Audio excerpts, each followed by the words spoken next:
Өнөөдөр хэдүүлээ 8 дугаар ангийн нийгэм судлал хичээлийг үзье. За хичээлээ эхлэхийн өмнө хичээлийнхаа дүрмтэй танилцъя хэдүүлээ. За бусдыгаа сонсно. Хичээлдээ гараа өргөж оролцсон. За хичээлийнхаа цагийг яс баримтлаж суух хэрэгтэй. Утасныхаа дууг хаах хэрэгтэй. За ийм дүрмтэйгээр хэдүүлээ хичээлээ эхлэе. За хичээлээ эхлэхийн өмнөх хичээлээ сэргээн санацгаая. Хэдүүлээ өмнөх хичээл дээр ямар хичээл үзсэн бэлээ? За сэргээн саны. Соёлын хэм хэмжээний талаар үзсэн байгаа даа тий. За соёлын хэм хэмжээг дотор нь юу гэж хоёр ангилсан бэлээ? Албан болон албан бус хэм хэмжээ гэж хоёр ангилсан байгаа даа тий. За тэгвэл албан хэм хэмжээнд яг юу орох вүлээ? За албан хэм хэмжээнд хууль дүрм орно тийм ээ. За хууль дүрм гэдэг маань одоо нөгөө хууль дүрмээ чандлан сахих хэрэгтэй тий. Хэрвээ энэ хууль дүрмийг сахиагүй байх юм бол хэм хэмжээ зөрчигдсөн гэж үзээд хуулийн хариуцлага хүлээх албан гэж байгаа. Энийг бол албан хэм хэмжээ гэж байгаа тий. За албан бус хэм хэмжээ гэхээр нөгөө зан заншлын зүйлүүд ороод ирж байгаа. Энэ бол зөв буруу гэсэн үндслэлээр явагддаг тий. За тэгвэл энэ бичлэгийг хэдүүлээ нэг хараадах юм.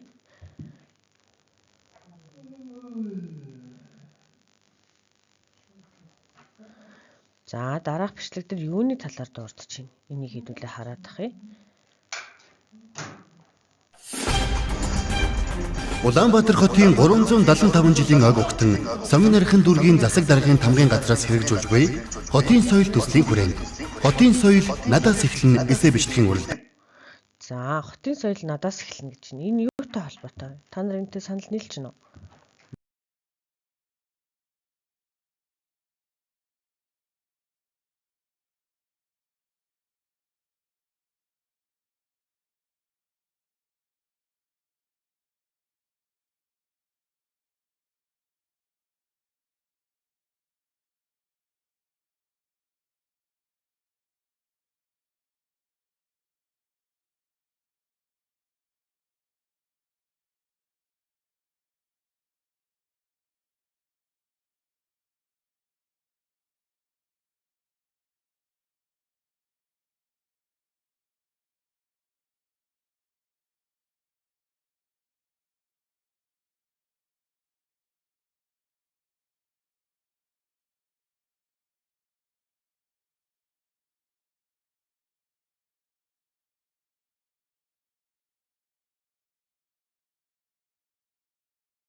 За тэгвэл энэтэй холбоотойгоор өнөөдрийнхөө хичээлийн сэдвийг хэдүүлээ үзье. За соёл хэрхэн өөрчлөгддөг вэ? За өнөөдрийнхөө гарчгийг тавиад, он сараа тавиад хичээлээ эхлэе хэдүүлээ. За хичээлээ эхлэх өмнө хичээлийнхаа зорилготой танилцъя. Соёл хэрхэн өөрчлөгддөг? За түүнд ямар хүчин зүйл нөлөөлдөг? Мөн соёлын хожимдол түүний үр дагаврын талаар мэдлэг эзэмшихэд өнөөдрийн бидний гол зорилго орших нэ. За тэгвэл энэ зорилгынхаа хүрээнд 4 зорилт дэвшүүлэн ажлыг хийдүүлээ. За 1-р зорилт хичээлийн агуулгыг сайтар судлах хэрэгтэй тий. За 2-дугаарт нь дасгал даалгаврыг ажиллах хэрэгтэй. 3-дугаарт нь хичээлээ дүгнэн хэлэлцэн. 4-дугаарт нь гэрийн даалгавраа тэмдэглэнэ. За энэ 4 зорилтын хүрээнд хичээлээ эхлэе.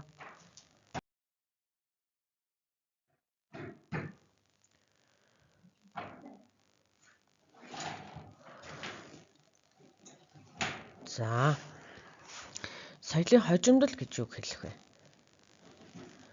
За улс үндэсний соёлд материаллаг тий бүтээн босголт, хэрэглэх түн, за ардын яс суртахуун гарцаагүй чухал гэдэг. За гэтэл бодит байдал дээр материаллаг зүйлсэд хит их шунахан зарим тохиолдолд тий сөрөг үр дагаварт хүргэдэг. За үүнийг бол одоо онлын хэллэгээс соёлын хожимдол гэж бас нэрлэх юм байна. За тэгвэл соёл үүсч хөгжих нь бас доройтолд орж болно гэж үздсэн байгаа. Нэг ард түмэн, нэг улс төрийн нөлөө бөгөөд те нэг нь нөгөө түгээн дэлгэрүүлэх өнгөрсөн үеэс хойч үеийг уламжлалтан өөрчлөгдөж байдаг. За ийм хэлбэр явагддаг байна. За тэгвэл сүүлийн 200 жилийн дотор хүмүүсийн айж төрөх ёсонд асар их өөрчлөлт оржээ гэж үздэг байна. Энэ нь юу гэсэн үг вэ гэхээр нөгөө соёл нь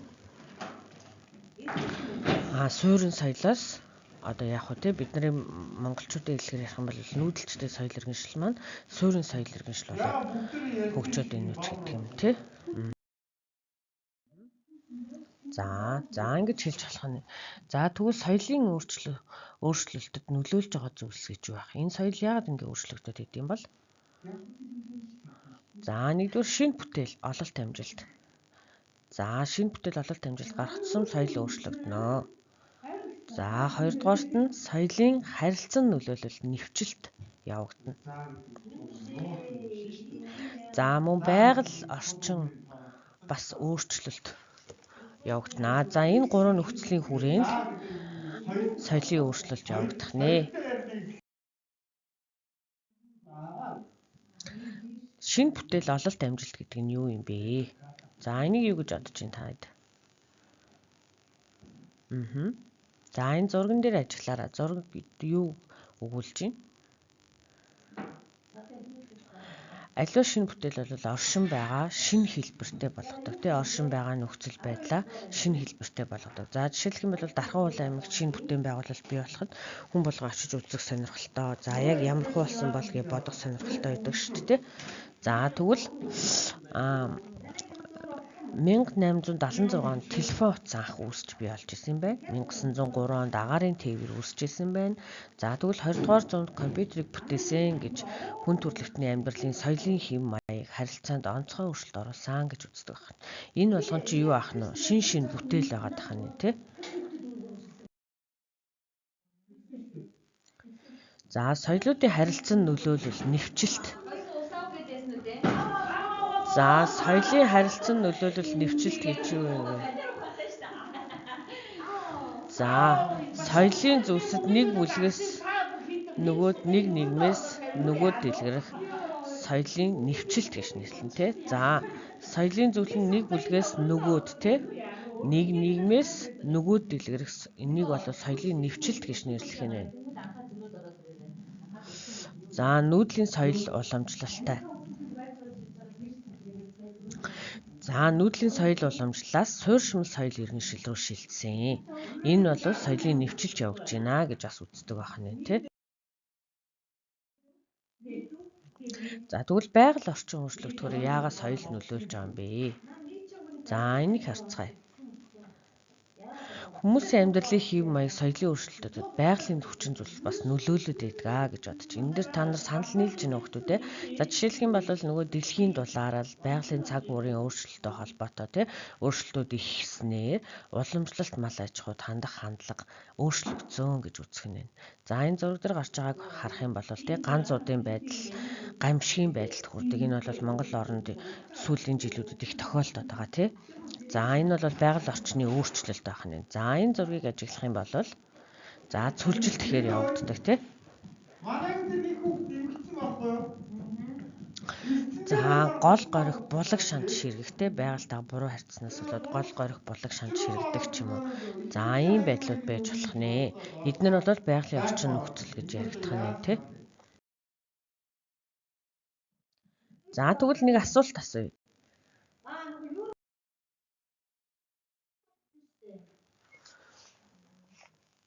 За энэ асуулт даалгаврыг дасгалыг хийцгээе. Асуудлын мод гэдэг аргаар амьдарч байгаа орон нутгийнхаа соёл хэрхэн өөрчлөгдөж байгааг илэрхийлээрэй. За жишээлх юм бол одоо энэ хоёр төрлийн модыг оруулж өгсөн юм тий. За энэ модыг одоо үндэс маш сайн байж их бие урган, за их бие сайн байж үр жимсээ өгөн тий. За энийг төлөөлүүлээд бичих нь. Үндэс хэсэгт шалтгаанаа тий. За ямар шалтгаан бэ? Танаа амьдарж байгаа орон нутагт. За их биед ямар асуудал байна тий. За энэ асуудал гарснаар ямар үр дагавар гараад байна. За энийг төлөөлүүлээд бичнэ гэсэн үг байна шүү хүүхдүүдээ. За нэг 2 минут бичээд үзье хэдүүлээ.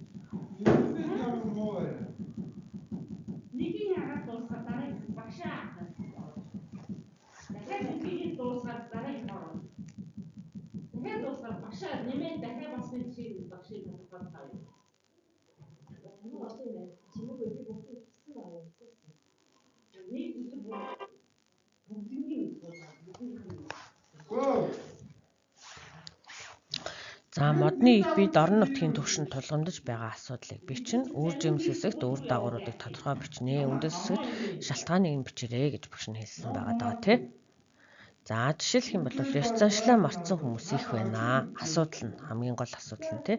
За бид нар уламжлалт ёс заншилтаа гэчээ тэрийг мартсан хүмүүс их байна. За өдөр тутамдаа ёс заншлаа хэрэглэхгүй байна.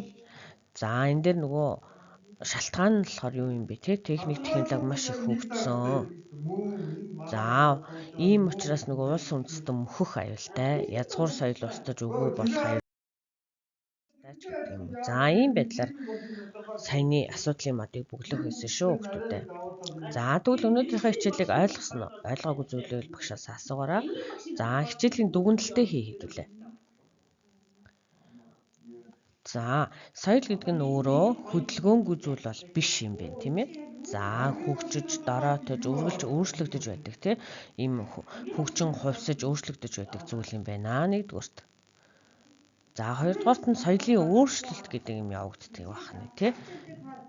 За гуравдугаарт нь нүүдлийн соёл иргэншил, суурьшмал соёл иргэншил, зэрэгцэн оршиж бас болж байгаа талаар хэдүүлээ үзлээ тийм ээ. За дөрөвдүгээрт нь соёлын өөрчлөлтийг зэрэгцэн, язгуур соёлоо түгээн дэлгэрүүлэх, үндэсний соёл урлагаа дэлхийд таниулах хэрэгтэй гэж үзлээ.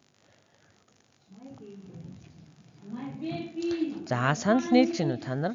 За соёлын өөрчлөлтүүд бас зөрчлүүдийг дагуулж байна гэж үзэж байна. За 6-ад нь тийм соёлын өөрчлөлт нь үргэлж гарч байдаг тул би өөрсдийнхөө соёлоо зөв өвлүүлэх, хадгалахад чухал үүрэгтэй гэж үзсэн байна. За ингээд гэрийн даалгавраа тэмдэглээд авъя. За даавар өгөгдсөн даалгавруудаас нэгийг сонгоод хүүхд болгон гүйцэтгэж ирээрэй. За хотын соёлд иргэн хүнтэй хэрхэн ямар оролцоо байдаг вэ? За гэр бүлийн хинтэйгээ ярилцаханд санал цуглуулж ирэх вэ тий? За энийг өөрсдөө сонгоод ирээрэй. Сүүлийн жилүүдэд хот болон орон нутгийн соёл хэрхэн өөрчлөгдөж байгаа талаар жишээ баримт бичиж шалтгаанаа бичиж ирээрэй. За та нарын нүдэнд харагдаж байгаа тий? Ойр тойрны жишээ баримт байна уу? За тэрийг бичээд ирж болно. Би төрсөн нутгаараа бахархдаг сэдвээр 8 мөр шүлэг зохиогоод ирээрэй. За энэ 3 даалгавраас аль нэгийг сонгоод хийгээрэй хүүхдүүдээ. За ингийн өнөөдрийнхөө хичээлд идэвхтэй оролцсон хүмүүстээ маш их баярлалаа. Дараагийн хичээл дээр уулзцаа хэдүүлээ.